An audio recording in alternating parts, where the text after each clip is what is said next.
हरे कृष्णा राधे राधे श्रीताव। आज हम श्रवण करेंगे भागवत पुराण कथा अध्याय 3। तो प्रेम से बोलिए श्रीमद् भागवत महापुराण की जय, श्री सुखदेव महाराज की जय।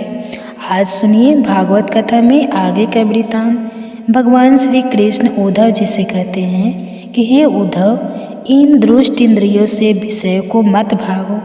आत्म विषयक ज्ञान से प्रतीत होने वाला संसारिक भेदभाव भ्रम मूलक ही है। ऐसा समझो, असाधारण द्वारा अपमान करे, उपहास करे, निंदा करे, मारे पीटे, बांधे, आजीविका छीन ले, ऊपर थूक दे या तरह तरह से विचलित करे, निष्ठा से डिगा का प्रयास करे, उनके किसी भी उपद्रव से क्षुब्ध नहीं होना चाहिए, क्योंकि वे तो बेचारे अज्ञानी हैं, उन्हें परमार्थ का तो पता ही नहीं है। इसलिए जो अपने कल्याण का इच्छुक है उसे सभी कठिनाइयों से अपने विवेक बुद्धि द्वारा ही, किसी वाह साधन से नहीं, अपने को बचा लेना चाहिए। उद्धव जी ने कहा, भगवान आप समस्त वक्ताओं के शिरोमणि हैं। मैं इस दर्णों से किए गए तिरस्कार को अपने मन में अत्यंत अहास्य समझता हूँ। इसलिए जैसे मैं इसको समझ सकूँ, आपका उपदेश जीवन में धारण कर सकूं, वैसे हमें बतलाइए। विश्वात्मा को आपके भागवत धर्म के आचरण में प्रेम पूर्वक संलग्न है, जिन्होंने आपके चरण कमलों का ही आश्रय ले रखा है। उन शांत पुरुषों के अलावा बड़े बड़े विद्वानों के लिए भी दुष्टों के द्वारा किया हुआ तिरस्कार सह लेना तो बड़ा कठिन है, क्योंकि प्रकृति अत्यंत बलवती है। श्री सुखदेव जी कहते हैं, परीक्षित, वास्तव में भगवान की लीला कथा ही सुनने योग्य है। वही प्रेम और मुक्ति के दाता हैं। जब उनके परम प्रेमी भक्त उद्धव जी ने इस प्रकार प्रार्थना की, तब यदुवंश विभीषण भगवान ने उनके प्रश्न की प्रशंसा करके उनसे इस प्रकार कहा, देव गुरु बृहस्पति के शिष्य उद्धव जी, इस संसार में प्रायः ऐसे सत्पुरुष नहीं मिलते जो दुर्जन के कटु वचनों से बंधे हुए अपने हृदय को संभाल सके। मनुष्य का हृदय मर्म भेदी वाणों से बंधने पर भी उतनी पीड़ा का अनुभव नहीं करता जितनी पीड़ा उसे दुष्ट जनों के दिल दुखाने वाली और कठोर वाणी पहुंचाती है। उद्धव जी इस विषय में महात्मा लोग एक बड़ा पवित्र प्राचीन इतिहास कहा करते हैं। मैं वही तुम्हें सुनाऊंगा, तुम मन लगाकर उसे सुनो। एक भिक्षु को दुष्टों ने बहुत सताया था। उस समय भी उसने अपनी धैर्य नहीं छोड़ा और उसे अपने पूर्व जन्म के कर्मों का फल समझकर कुछ अपने मानसिक उद्धार प्रकट किए थे। उन्हीं का इस इतिहास में वर्णन है। प्राचीन समय की बात है, उज्जैन में एक ब्राह्मण रहा करता था। उसने खेती व्यापार आदि करके बहुत सी धन संपत्ति इकट्ठा कर ली थी। वह बहुत ही कंजूस, कामी और लोभी था।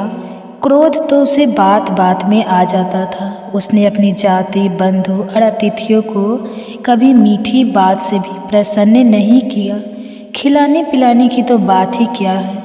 वह धर्म कर्म में, रीति घर में, अर्थात धर्म कर्म में हीन घर में रहता और स्वयं भी अपने धन संपत्ति के द्वारा समय पर अपने शरीर को भी सुखी नहीं करता था। उसकी कंजूसी और बुरे स्वभाव के कारण उसके बेटे बेटी, भाई बंधु, नौकर चाकर और पत्नी आदि सभी दुखी रहा करते। मन ही मन उसका अनिष्ट सोचा करते थे। कोई भी उसके मन को हरने प्रेम लगने वाला व्यवहार नहीं करता था। वह लोक परलोक दोनों से ही गिर गया था। बस यक्ष के समान धन की ही रखवाली करता रहता था। उस धन से वह ना तो धर्म कमाता और ना भोग ही भोगता था। बहुत दिनों तक इस प्रकार जीवन बिताने से उस पर पंच महायज्ञ के भावी देवता बिगड़ उठे। उद्धार उद्धव जी पंच महायज्ञ के भागी के तिरस्कार से, उसके पूर्व पुण्य का सहार जिसके बल से अब तक वह धन टिका हुआ था, जाता रहा और जिस उसने बड़े परिश्रम से, बड़े उद्योग से इकट्ठा किया था, वो धन उसकी आंखों के सामने भी नष्ट भ्रष्ट हो गया। उस नीच ब्राह्मण का कुछ धन तो उसके परिवारजनों ने ही छीन लिया, कुछ चोर चुरा कर ले गया, कुछ आग लग जाने आदिदेव कब से नष्ट हो गया, कुछ समय से फेर से मारा गया, कुछ साधारण मनुष्य ने ले लिया और बचा खुचा कर और दंड के रूप में शासकों ने हड़प लिया। उद्धव जी इस प्रकार उसकी सारी संपत्ति जाती रही, ना तो उसने धर्म ही कमाया और ना भोगी भोगी। इधर उसके सगे संबंधियों ने भी उसकी ओर से मुंह मोड़ लिया। अब उसे बड़ी भयानक चिंता ने घेर लिया। धन के नाश से उसके हृदय में बड़ी जलन हुई, उसका मन खेद से भर गया, आंसुओं के कारण गला रूठ गया। किंतु इस तरह चिंता करते करते ही उसके मन में संसार के प्रति महान दुख बुद्धि और उत्कट वैराग्य का उदय हो गया। अब वह ब्राह्मण मन ही मन कहने लगा, हाय हाय, बड़े खेद की बात है, मैंने इतने दिनों तक अपने को व्यर्थ इस प्रकार सताया। जिस धन के लिए मैंने जी तोड़ परिश्रम किया, वह ना तो धर्म कर्म लगा और ना मेरे सुख भोग के ही काम आया। प्रायः देखा जाता है कि कंजूस पुरुषों को धन से कभी सुख नहीं मिलता। इस लोक में तो वे धन कमाने और अच्छा की चिंता से ही जलते रहते हैं और मरने पर धर्म ना करने के कारण नरक में जाते हैं।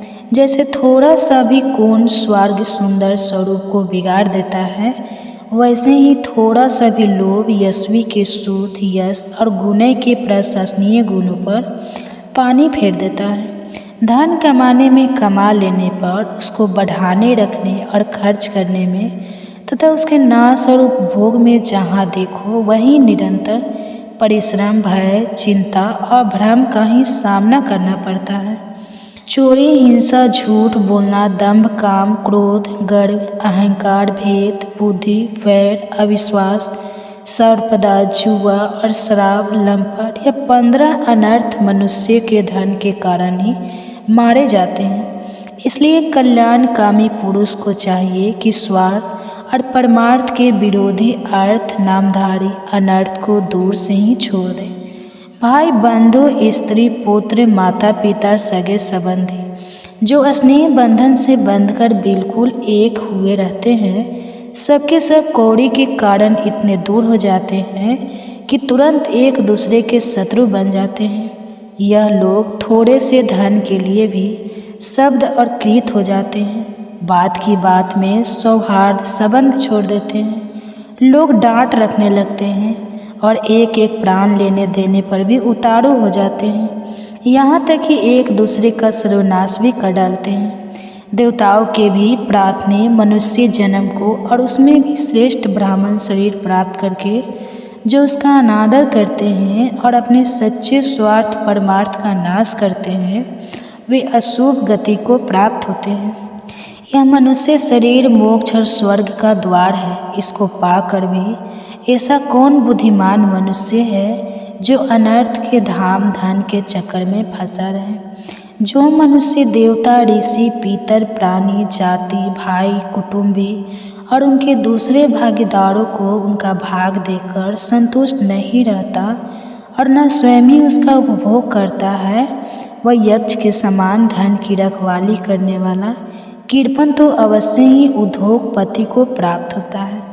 मैं अपने कर्तव्य से हो गया हूँ। मैंने प्रमाद में अपनी आयु, धन और बल पौरुष खो दिए।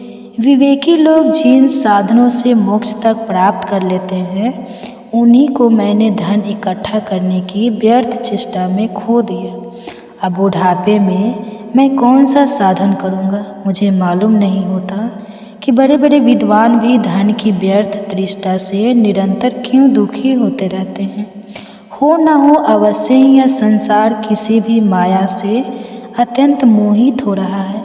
यह मनुष्य शरीर काल के विकराल गाल में पड़ा हुआ है। इसको धन से धन देने वाले देवताओं और लोगों से भोग वासनाओं और उनको पूर्ण करने वालों से तथा पुनः पुनः जन्म मृत्यु के चक्कर में डालने वाले सकाम कर्मों से लाभ ही क्या है। इसमें संदेह नहीं कि सर्वदेव स्वरूप भगवान मुझ पर प्रसन्न है, तभी तो उन्होंने मुझे इस दशा में पहुंचाया है और मुझे जगत के प्रति यह दुख, बुद्धि और वैराग्य दिया है। वस्तुतः वैराग्य ही इस संसार सागर से पार होने के लिए नौका के समान है। मैं अब ऐसी अवस्था में पहुंच गया हूँ, यदि मेरी आयु शेष हो तो मैं आत्मलाभ में ही संतुष्ट रहकर अपने परमार्थ के संबंध में सावधान हो जाऊंगा और अब जो समय बच गया है उसमें अपने शरीर को तपस्या के द्वारा सुखा डालूंगा। तीनों लोकों के स्वामी देवगण मेरे इस संकल्प का अनुमोदन करें। अभी निराश होने की कोई बात नहीं है, क्योंकि राजा खंडवाग ने तो 2 घड़ी में ही श्रीमद् भागवत धाम की प्राप्ति कर ली थी। भगवान श्री कृष्ण कहते हैं, उद्धव जी, उस उज्जैन निवासी ब्राह्मण ने मन ही मन इस प्रकार निश्चय करके मैं और मेरे मन की गांठ खोल दी। इसके बाद वह शांत होकर मौनी सन्यासी हो गया। अब उसके चित्त में किसी भी स्थान, वस्तु या व्यक्ति के प्रति आसक्ति नहीं रही। उसने अपने मन, इंद्रिय और प्राणों को वश में कर लिया। वह पृथ्वी पर स्वच्छ रूप से विचरने लगा। वह भिक्षा के लिए नगर और गांव में जाता जरूर था, परंतु इस प्रकार जाता था कि कोई उसे पहचान नहीं सकता था। उद्धव जी, वह भिक्षुक अवधूत बहुत बूढ़ा हो गया था। दुष्ट उसे देखते ही टूट पड़ते और तरह तरह से उसका तिरस्कार करके उसे तंग किया करते। कोई उसका दंड छीन लेता, कोई भिक्षा पात्र ही झटक कर ले जाता, कोई कमंडल उठा ले जाता, तो कोई उसका रुद्राक्ष माला और कथा ही लेकर भाग जाता। कोई तो उसकी लंगोटी और वस्त्र को ही इधर उधर डाल दिया करते। कोई वे वस्तुएं देकर और कोई दिखला दिखलाकर फिर छीन लेते। जब वह अवधूत मधुकरी मांग कर लाता और बाहर नदी तट पर भोजन करने बैठता, तो पापी लोग कभी उसके सिर पर मूत्र विसर्जन कर देते, कभी थूक देते। वे लोग उस मौनी अवधूत को तरह तरह से बोलने के लिए विवश करते और जब वह इस पर भी नहीं बोलता तो उसे पीटते। कोई उसे चोर कहकर डांटने डपट लगता, कोई कहता इसे बांध लो और फिर उसे रस्सी से बांधने लगते। कोई उसका तिरस्कार करके इस प्रकार ताना कसते कि देखो देखो, अब इस कंजूस ने धर्म का ढोंग रचा है, इसका सारा धन नष्ट हो गया, इसके स्त्री पुत्रों ने इसे घर से निकाल दिया, अब इसने भीख मांगने का रोजगार कर लिया। ओहो देखो तो सही, यह मोटा तगड़ा भिखारी धैर्य में बड़े भारी पर्वत के समान है। यह मौन रहकर अपना काम बनाना चाहता है। सचमुच यह तो बगुले से भी बढ़कर ढोंगी और दृढ़ निश्चय है। कोई उस अवधूत की हंसी उड़ाता तो कोई उस पर आधो वायु छोड़ता। जैसे लोग तोता, मैना आदि पालतू पक्षियों को बांध लेते या पिंजरे में बंद कर लेते हैं, वैसे ही उसे भी वे लोग बांध देते और घरों में बंद कर देते, किंतु वो सब कुछ चुपचाप सह लेता। उसे कभी ज्वर आदि के कारण दैहिक पीड़ा सहनी पड़ती, कभी गर्मी सर्दी आदि से दैविक कष्ट उठाने पड़ते, कभी दुर्जन लोग अपमान आदि के द्वारा उसे भौतिक पीड़ा पहुंचाते, किंतु भिक्षु के मन में इससे के कोई विकार नहीं होता।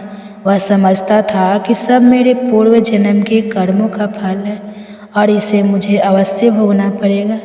यद्यपि निज मनुष्य तरह तरह के तिरस्कार करके उसे उसके धर्म से गिराने की चेष्टा किया करते, फिर भी वह बड़ी दृढ़ता से अपने धर्म में स्थिर रहता और सात्विक धैर्य का आश्रय लेकर कभी कभी ऐसे उद्धार प्रकट किया करता।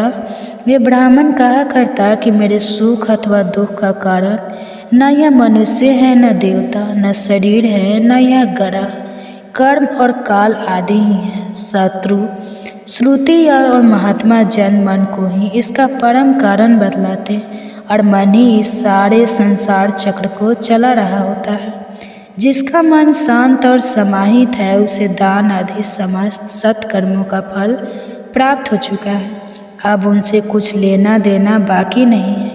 और जिसका मन चंचल है या आलस से अभिभूत हो रहा है उसको इन दान आदि शुभ कर्मों से अब तक कोई लाभ नहीं हुआ।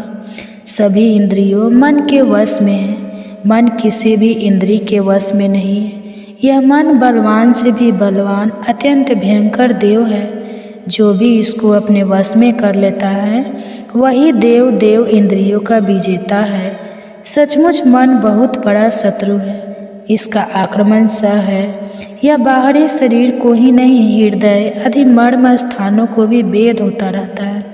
इसे जीत पाना बहुत कठिन है। मनुष्य को चाहिए कि सबसे पहले इसी शत्रु पर विजय प्राप्त करे, परंतु होता यह है कि मूर्ख लोग इसे तो जीतने का प्रयास करते नहीं, दूसरे मनुष्य से झूठ मूठ बगड़ा झगड़ा करते रहते हैं और इस जगत के लोगों को भी मित्र शत्रु उदासीन बना लेते हैं। अगर मान लें कि मनुष्य की सुख दुख का कारण है तो भी इसे आत्मा का क्या संबंध, क्योंकि सुख दुख पहुंचाने वाला भी मिट्टी का शरीर है और भोगने वाला भी कभी भोजन आदि करते समय यदि अपने दांतों से अपनी ही जीभ कट जाए और उससे पीड़ा होने लगे तो मनुष्य बतलाइए भला किस पर क्रोध करेगा।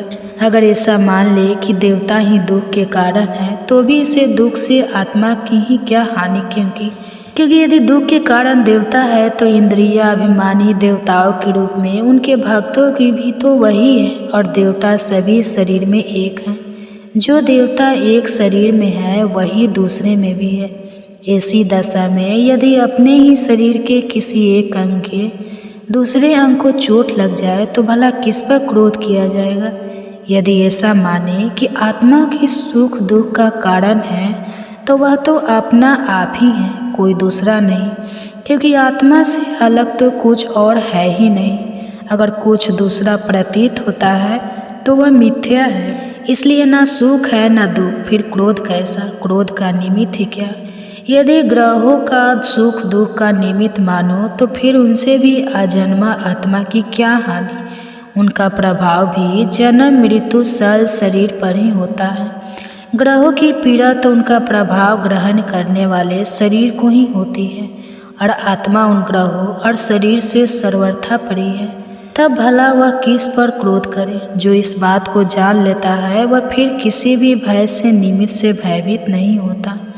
बड़े बड़े प्राचीन ऋषि मुनियों ने इस परमात्मा निष्ठा का ही आश्रय ग्रहण कर लिया है। मैं भी इसी का आश्रय ग्रहण करूँगा और मुक्ति तथा प्रेम के दाता भगवान के चरण कमलों की सेवा के द्वारा ही इस दुरंत अज्ञान सागर को अन्य से पार कर लूँगा। भगवान श्री कृष्ण कहते हैं, उद्धव जी, उस ब्राह्मण का धन क्या नष्ट हुआ, उसका तो सारा क्लेश ही दूर हो गया। अब वह संसार से विरक्त हो गया और संसार लेकर पृथ्वी में स्वच्छ घूमने लगा। यद्यपि दुष्टों ने उसे बहुत सताया फिर भी अपने धर्म में अटल रहा, तनिक भी विचलित नहीं हुआ। उस समय वह मौनी अवधूत मन ही मन इस प्रकार का गीत गाया करता था। उधर जी, संसार में मनुष्य को कोई भी दूसरा सुख या दुख नहीं देता, यह तो उसके चित्त का भ्रम मात्र ही है। यह सारा संसार और इसके भीतर मित्र उदासीन और शत्रु के भेद अज्ञान कल्पित है। इसलिए प्यारे उद्धव, अपनी वृत्तियों को मुझ में तन्मय कर दो और इस प्रकार अपनी सारी शक्ति लगाकर मन को वश में कर लो और फिर मुझ में ही नित्य युक्त होकर स्थित हो जाओ। बस सारे योग साधन का इतना ही सार संग्रह है। यह भिक्षु का गीत क्या है? मूर्तिमान ब्रह्मा ज्ञान निष्ठा ही है। जो पुरुष एकाग्रचित्त से इसे सुनता सुनाता और धारण करता है वो कभी सुख दुख आदि द्वंद्व के वश में नहीं होता। इनके बीच में भी वह सिंह के समान रहता ही रहता है। हरे कृष्णा। आज के अध्याय में बस इतना ही। इसके आगे का वृत्तांत आप सभी अगले अध्याय में सुनिएगा। वीडियो पसंद आई हो तो प्लीज़ लाइक और अगर हो सके तो शेयर करना मत भूलिएगा। धन्यवाद।